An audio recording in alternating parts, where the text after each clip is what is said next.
Hi, this is James. And this is Chelsea. Welcome to Lights Camera Action Podcast.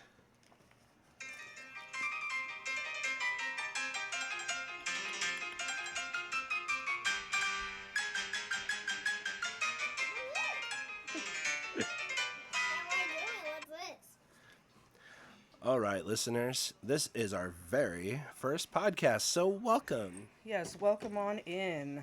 Movie fans of all ages. Oh, and if you hear any of my children speak, that's because we're in my house doing everything we're doing here for recording. This is the definition of amateur hour. Yeah, bump a bump. So, obviously, we're going to be doing movies because of the caption Lights, Camera, Action. Yay! If you had to do a favorite scene from any movie, what do you think it would be? Oh my goodness. There's so many, dude. That is an amazingly loaded question for me. Yeah, It's I know. like people asking me, what's your favorite movie of all time? I got about 1,000. Yeah. On any given day, it's a different one. I don't see, and I guess it would kind of bring it down into genres too.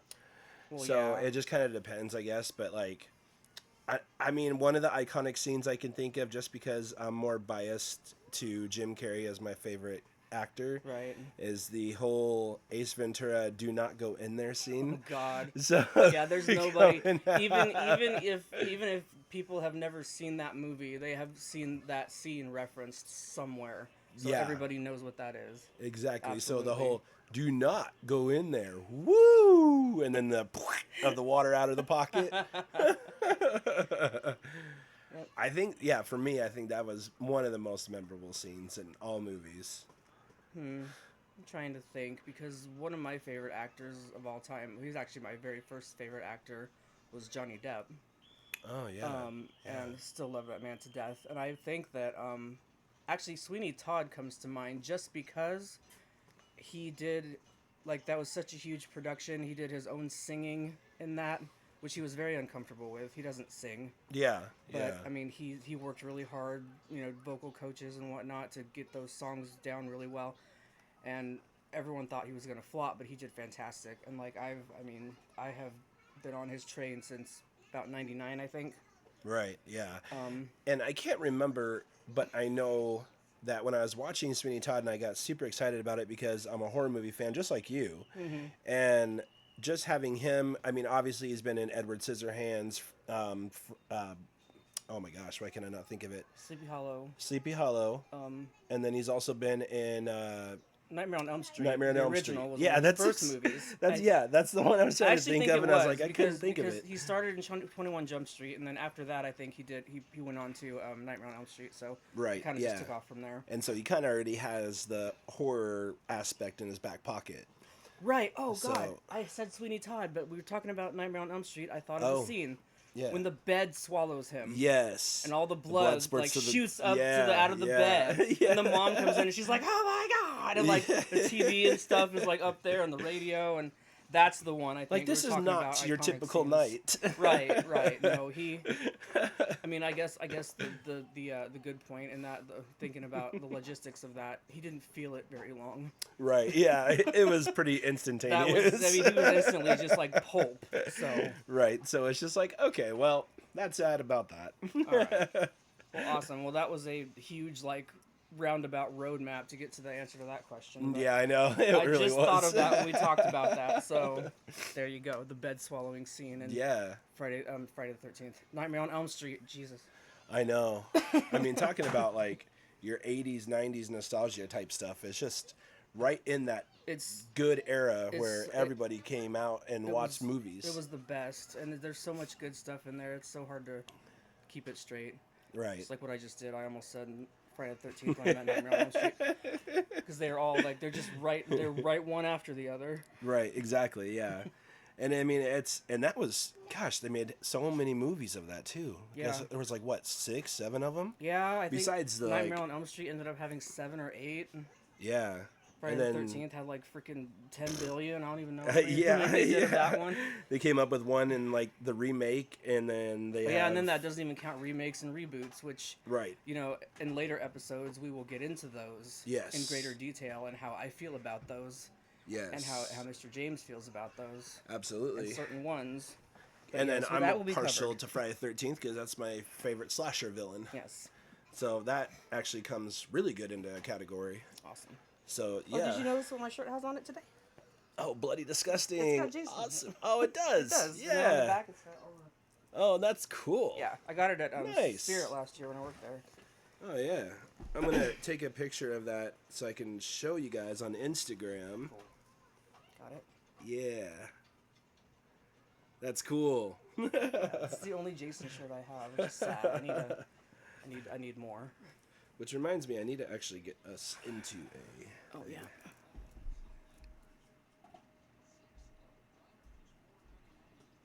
Yeah. Yeah, we got our post. Did. All right. All right, we're All good right. on that. So That was the intro. Shall we get into the nitty of the episode? we should. So this episode, we're gonna start with the pioneer that did it all. Revolutionized the entertainment industry as it is known today. Was the first one to introduce a lot of the business practices, the way that Hollywood operates, is because of this man, Mr. Charlie Chaplin. Yes, indeed. He paved the road for a lot of companies and for people coming in to doing their own craft because he started doing his own craft right from the beginning. Yep, and he he became the first ever international A-list movie star that was ever known to the world. But his life was also fraught with a lot of tragedy and very, very, very glum, somber circumstances. He, from a very early age, his mother was admitted to a psych ward when he was, 6, 7? Yeah, 7 years old. 7 years And old. that's kind of what I was doing my own little research about him too, because I know who Charlie Chaplin is and was, and that he paved the way. But I had to get into like more in depth about it because I didn't really know. I mean, I know, Charlie Chaplin, okay, but then it's like The Tramp and all these kind of legendary movies that he did. I never truly paid attention to it. And then once I went through Wikipedia, which is my source going through different things, that and Charlie Chaplin's biography on Amazon Music, then I was able to actually read and do a lot of research about it, and the guy was fascinating. Very fascinating. Very, Gosh. very enigmatic person. Right. I And mean, even just if you just look at a picture of him, just do you ever just look at his eyes oh, I know. Yeah. and like his smile, like yeah, his smile was just, yeah. It was infectious. It was infectious. And then when I kind of looked at his mustache kind of thing going on, I was just like, man, he looks kind of creepy, to be honest. But you got creepy. also, See, I didn't get creepy. I don't know. Like, I mean, I guess it was kind of like that creepy vibe, but I guess it's also 1920s, 1913, whatever, So right. that's part of the norm, I suppose. Yeah. And I mean, so- I did find out in my research the reason for that mustache becoming such a trademark part of his whole persona that he was portraying was because the first film company that he signed with, his boss thought that he looked way too young to be cast in the parts Right. that he was casting him. Yep. So there was a few years where he didn't get cast in anything from that guy. Yeah. And during that time, he actually learned the process of filmmaking as well, because in later years he ends up directing pretty much every film that he's in. Right. And he had to basically just do like a one-up on the guy and be like, listen, Yeah. I'm not this little puny dude that you're thinking I am. Exactly. And so it's like he had to really step up and do his own craft, and it just took off from there. He did he worked his butt off. He did. He did. Like his entire, like from the time he was, let's see, because him and his brother came to America in, when was it? 1920. Oh no, 1909 or 1910 or. Yeah, Something it's like that? somewhere. Yeah, they don't really specify completely, but it's 1909, 1910 I had era. a date because they were doing But things. They were doing things and they're from London. They were doing things in London from the 1903. I think was Chaplin's first right, paid appearance in a stage show where he right, played like a belligerent drunk and was like stumbling over everything. And the show didn't do very well, but everybody loved him. right, So right. that's And kind of so, he kept getting like odd jobs here and there, and in between that he was taking care of his mother who was in and out of the what's the name of that place, it was Cane Cane Hill Hill. Yep. Mental Institution. Yeah. So he had a. She So was yeah, committed yep. in there. She had several she would get to come out and she had several relapses and things, and in between all of that, him and his brother Sidney were they were supporting themselves working and whatnot, and then they ended up collaborating with what's his name? His name was Kranis. God, my Yeah, notes are Kronos. out of order, Kronos. dude. Yeah, I know. That's Fred what happens. Kranis. Kronos. Yep. And then Yep. and he actually ended up taking them to America, which is how they got to America, and then they started, And everything just it took off from there because of Fred technically. Yeah. Because he was the one that just obviously brought him over there and Yep. noticed his talents and So Fred Kranis was actually the actual reason that they ended up in America doing their thing, and the reason we had Charlie Chaplin. Yeah, and going back to basically for getting his mom admitted into the Cane Hill, it was in September of 1898. So she had to go into Cane Hill Mental Asylum. She had developed psychosis seemingly brought on by an infection of syphilis and malnutrition, which, Yes. yeah, I can see that. Yes, they were right. They were horribly impoverished. Like she Hannah Chaplin was her name. She Yes. I mean and of course Charles Sr. Was out of their lives before they were even walking. So Yep. nothing about him, but she actually had a short-lived stage career, but kind of tanked because she was already kind of starting to unravel mentally while she was trying to be a performer or whatever, and so that kind of fell through. And then after that, she was working here and there, where 2-3 jobs at a time, Right. trying to support them. But then, like we said, when Chaplin was about 7, I'm not sure how much older Sydney is than him, not very much, but when the both of them got placed into the Yeah. workhouses, is what they called them. Yeah, They were and essentially orphanages.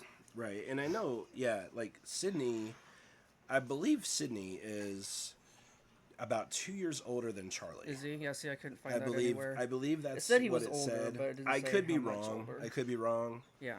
but I think he is. I mean, he wasn't much older than him. right. Because you see pictures of them, they didn't look like they were that far apart. No, and that's one of the things too. Is like what you were saying about Charlie Chaplin Sr. is that when they were younger, all they knew was between him and Hannah Hill, also known as Hannah Chaplin, at the time when they were married, is that they did a lot of fighting and arguing, and it just got to the point where Charles had enough and he left. And so from that point on, kind of like what you were saying too, is like the father became absent at that point, so they didn't really have a father figure growing up. Right. And they were kind of lost in their own kind of minds and didn't know what to do, because at that time when he was about 7 years old, and basically from there, technically between 7 and 9 years old, he was in and out of workhouses Yep. twice. Yes. And so, and it did say before he was 9, so I'm assuming that he probably did it until he was 9. Yes. But then it's just like, man, it's a poorhouse, so commonly referred to what we know as a homeless shelter. Yes. But then it also, there's like a workhouse too, where you can make money on the side and provide for your family if you need to. Yeah, because I mean, this was what, the late 1800s, almost into the 1900s. There was no child labor laws or anything at the time, which is it's crazy to think, because what we have now, Right. that would be legal in this day and age. But that was just insane to think about that. 7 and 8-year-old kids, working. Yeah, and like you said, she was doing 2 jobs, so like occasionally 2 or 3 at a time, I think. And she was constantly she was trying to do that. She was constantly losing jobs too, because she was just, her mental state was just in tatters, like worse and worse all the time. Yeah, because she was already diagnosed with all that stuff. Right, and then and so the syphilis, totally it's another thing that ravages your. I mean, it's a sexual transmitted disease, but it ravages your mental capacity as well. Right. Right. Yeah. And And I mean, Chaplin for his whole adult life, he was terrified of yeah. contracting syphilis. Yeah. He was just, oh my god, like he would do things like things like paint himself with iodine Oh down my in the area, gosh. but before he would have relations with any. I didn't find that looking at it this time around, but I knew that from before, Right. and yeah. I always just remembered that because it was so weird. Yeah. Like you don't forget, like what? We're gonna do the nasty, but let me dip it in some iodine. Right, because yeah, I'm not catching nothing. I mean, just imagine what she would feel like. Well, I know, and it's just You know? like, I mean, I wish I could hear accounts from the people of what that was like, because yeah, that's just, I can't even imagine that. No, like yeah. At that, I think I'd be like, okay, I think that this is not even worth it. So Right. Yeah. yeah, the first like first initial poke would be like, nope, nope, I'm done. Nope. first initial poke, just the tip. Nope, we're done. Yeah. Comes to the meaning of just the tip. Yes, exactly. Yeah, I just, that one always stuck with me because I was like, I just remember reading that a long time ago and just like, oh my god, and Yeah. it's just lodged in my brain. It just won't leave. Well, and so in September, like I said before, in September 1898, their mother, Hannah, was committed to Cane Hill Mental Asylum, and she had developed psychosis, seemingly brought on by the infection of syphilis and malnutrition. And basically from that, for the 2 months that she was there, Chaplin and his brother Sidney, because they're together doing everything as it is and fending for themselves, Yeah. had no choice but to go live with their father. And at that point, then it got to the point where Charles Sr. Was severely alcoholic, and it was bad enough to provoke a visit from the National Society for the Prevention of Cruelty to Children. Mm-hmm. So basically, don't mind my kiddo. Life is hard. Yeah, we are very amateur folks. But no. Come here.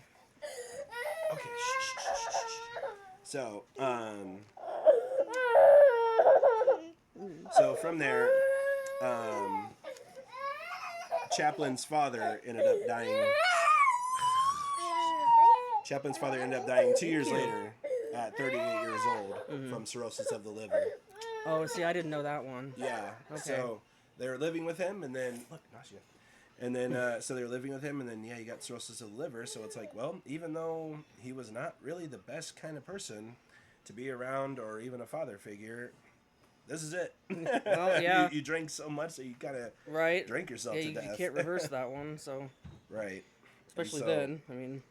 Yeah. It had to be even so worse like, back then, because there's really not much they could probably do for that. Yeah. Just wait to die. Yeah, because I mean you haven't even got to the 1900s yet, so it's just to the point where it's just like, well, it is what it is, kind of a thing. Exactly. I mean, back then, I think it's just like, well, we're gonna try to do whatever we can, and if not, we're gonna stick you in a box. Yeah, just big pine box. Just do whatever we can to just put you in as little pain as possible until you die. Exactly. So yeah. But yeah, I mean, so going a little bit forward, Hannah did enter a period of remission. Yep. But in 1903, she became ill again. So then Chaplin, now at the age of 14, had the task of taking care of his mother. He had the task of taking his mother to the infirmary. See, what Finley just threw it off. Well, she's recovered. Yep. But then, so when he was 14, he had the task of taking his mother to the infirmary from where she was sent back to Cane Hill again. Mm-hmm. So she had to go back again. And basically, from that point, he lived alone for several days, searching for food and occasionally sleeping rough until his brother, like, between the time of when she went in first to now, it didn't clearly state that Sidney actually took off and did his own thing. Right, yeah, it kind of skips. In my research, it did that too. It kind of skipped over him a little bit, but then it said that he had somewhere in there when I was looking, it said that he had found steady work as an actor as well, and that's when he ended up recommending Charlie to his boss, and that's when he got a trial with them and all that, and then they started doing that together. So it has just little snippets of Sydney in there. Yeah. In my research, I didn't Because they find out didn't really much talk about him much, No. which is kind of, I mean, to me, I don't know. I guess it's kind of odd that they don't talk about him too much. Yeah. Because they went through a lot of stuff together. Yeah. So if they went through a lot of stuff together, wouldn't he be mentioned more, you would think? Right, but you know, then like much later on, he actually, after he severs ties with one of his other production companies in the future, he goes to Sydney to be his business manager. Yeah. And so he's for a while, he's managing his, and talking him up a good game to all the, big hitters or whatever in the industry, and getting him, more better salary offers, better all that, all that stuff. He eventually ends up being the most paid person in like history. Oh yeah. At some point. Yeah. Yeah. Which is insane. And this is kind of like where it kind of, unfortunately, goes downhill for his mother. I mean, at this point in time, in 1903, he's been in some type of movies, but he's not his own leading role yet. Right. But he's making enough where he was able to get to the point where he can take care of his mother, which is between 1905 and 1928. So between those 2 years, or between that span of the years, he's able to actually do a lot of stuff. And by that time, he actually started becoming leading role man of everything that he was in. And so, and the first production company that snapped him up when they got to America and after they were done with Fred Karnas's thing was Keystone. Yeah, Keystone Pictures. Yeah, Keystone Pictures, which did the Keystone Cop stuff. Like just silly slapstick, whatever. Yeah. And that's where he got his first. And what was the guy's name? Max Sennett. Sennett. Was it Sennett? Sennett. S-E-N-N-E-T. Sennett. Yeah. Yep. Mm-hmm. Yep. Yeah. So that was his first, and he was given a salary of $150 a week, which was astronomical at the time because most immigrants were making barely $25. Yeah. A week. And I think that $150 a week is, in 2025 or 2024 terms at least, is $1,500 a week. Yeah. So that was he went from making like chump change to actually doing really well. They were both working 2, 3 whatever odd jobs and poor in the street to him going to him being an immigrant to America making $150 a week, which like you said by today's standards is like $1,500 a week.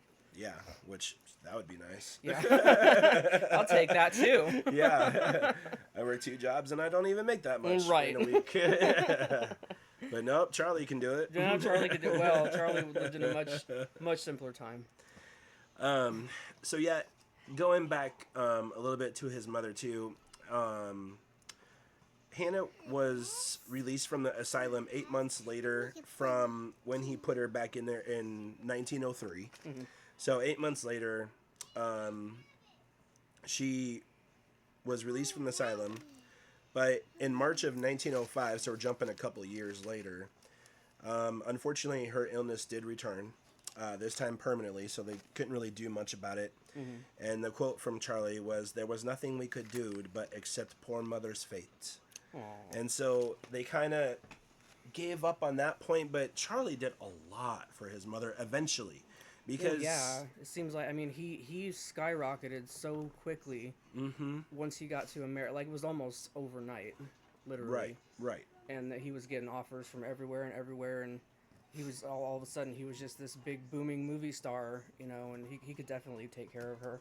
Yeah. So he did. I mean, both him. I mean, Sidney was, like I said, he was like a business manager eventually. So he was. I think I read somewhere before that he was hoping to contribute to the care of their mother as well. It's just like I said, he just didn't talk about him as much. But I do believe that he was also going in on that with him because he was making a living too. Right. Yeah. And so basically, what it was is that Chaplin later wrote that. Like I said, there was nothing we could do about except poor mother's fate. Yeah. Which she remained in care until her death in 1928, unfortunately. Mm-hmm. So, but what I found out is between 1905 and her death in 1928, Charlie Chaplin was so successful at that point because he's had so many movies come out in between that point, and then obviously after 1928, he still had more movies coming out, which we'll discuss in our next episode.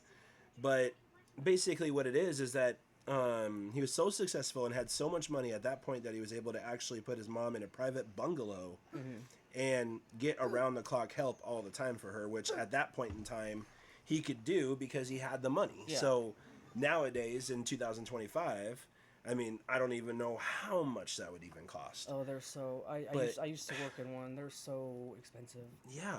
And it's like, and it's. I mean, a lot of, and of course there wasn't such a thing as like Medicare and stuff. You know, when she was in there, so it was, you know, Right. there was nothing to. I mean, most these days that helps with most of that kind of stuff. Yeah. But I mean, in 1903 and on, or 1905 rather, Yeah, and on, yeah. you know, that definitely wouldn't have been a thing. So Right, I and imagine that it was just astronomical. I was kind of conflicted at it too because I'm just like, well, she treated you like absolute crap in the beginning, and it's just like, why would you even do that? But then it's like, also, it's kind of that relation aspect that this is my mother. Well, exactly. And That's exactly what. Because yeah, I mean, it's not like she was never like the kindest, but also she was battling mental illness, Yeah. which was something that was, you know, barely understood at the time. They just lumped them all in the same category and said, okay, well, they need to go into the asylum, and they didn't even try to, you know. Nowadays we know that there's different varying degrees of mental illness and there's treatments.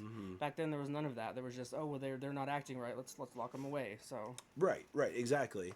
And so, and that pivotal point, like I was saying, between 1905 and 1928, one of the main reasons he was able to afford it is because he developed his tramp persona yeah, emotionally into the Tramp movie.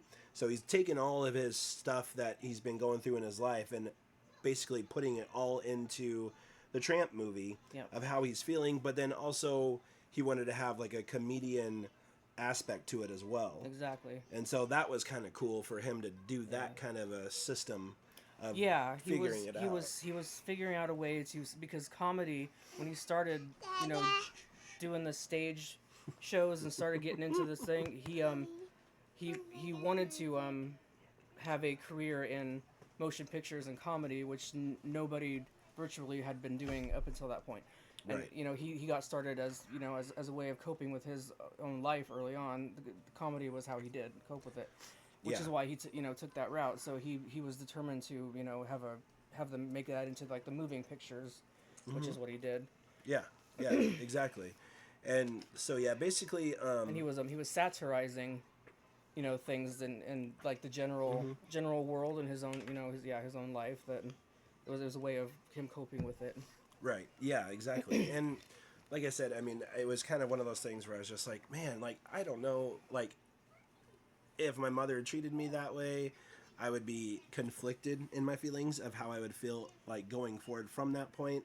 But then also kind of seeing that, you know, well, my mother is not herself and she's been dealing with this and dealing with that and all these kind of things that's clouding possibly her judgment of whatever she's, you know, trying to do to cope with life at that point.